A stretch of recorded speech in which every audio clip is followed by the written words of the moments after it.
In June 2025, missiles crossed the sky between two countries that had never fought each other directly in their entire history. Not once. For 45 years, Israel and Iran fought through other people's wars, in Lebanon, in Gaza, in Syria, while never officially declaring war on each other. This isn't just a story about two countries. It's a conflict that can move global oil prices, choke off one of the world's busiest shipping routes, and pull the world's biggest military powers into a war neither of them started. And it all traces back to 1 year, one revolution, and one decision that neither country ever walked back: 1979. Here's the part almost nobody talks about. Israel and Iran used to be allies.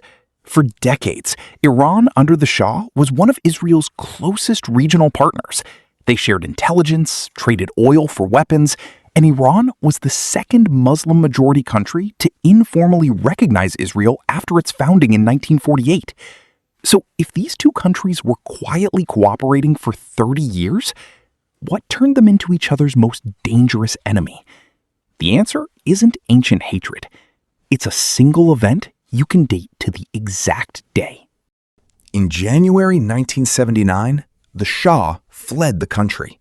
Weeks later, Ayatollah Ruhollah Khomeini returned from exile and declared an Islamic republic.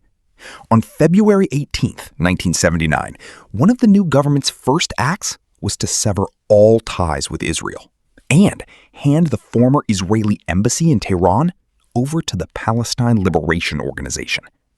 Overnight, an ally became an adversary.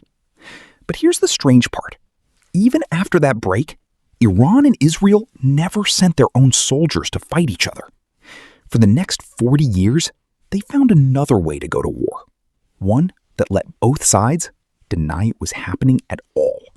For 4 decades, both countries followed the same unwritten rule: never fight each other directly. So Lebanon became the battlefield.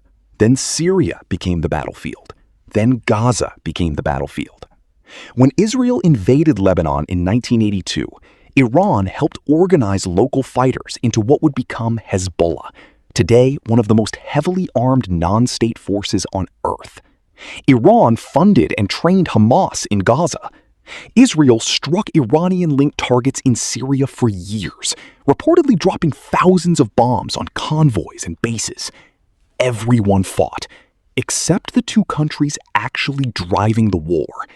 It was a conflict fought entirely through other people's soldiers, on other people's soil, until one moment broke the pattern completely.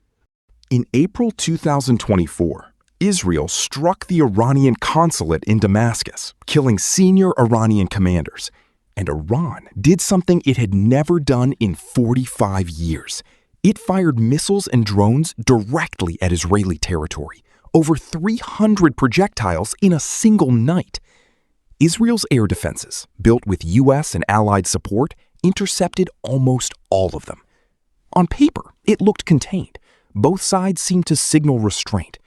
But the unwritten rule, never hit each other directly, was gone.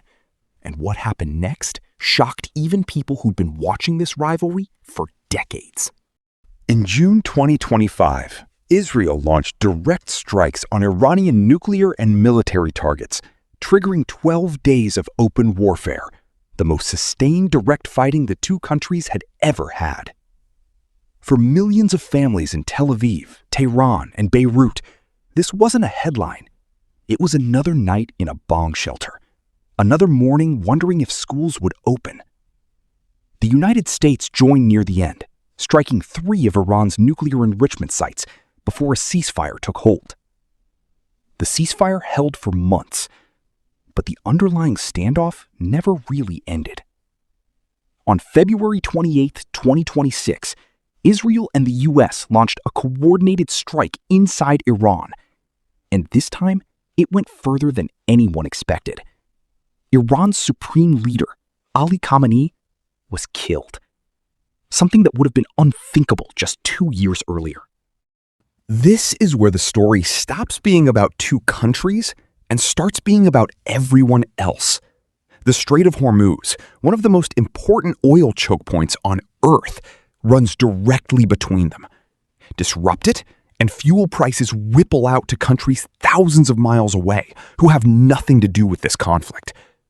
Millions of ordinary people in the region have spent years living with sirens and displacement, regardless of what they believe about the politics behind it. Every proxy war eventually sends a bill to people who never chose to fight. History rarely changes overnight.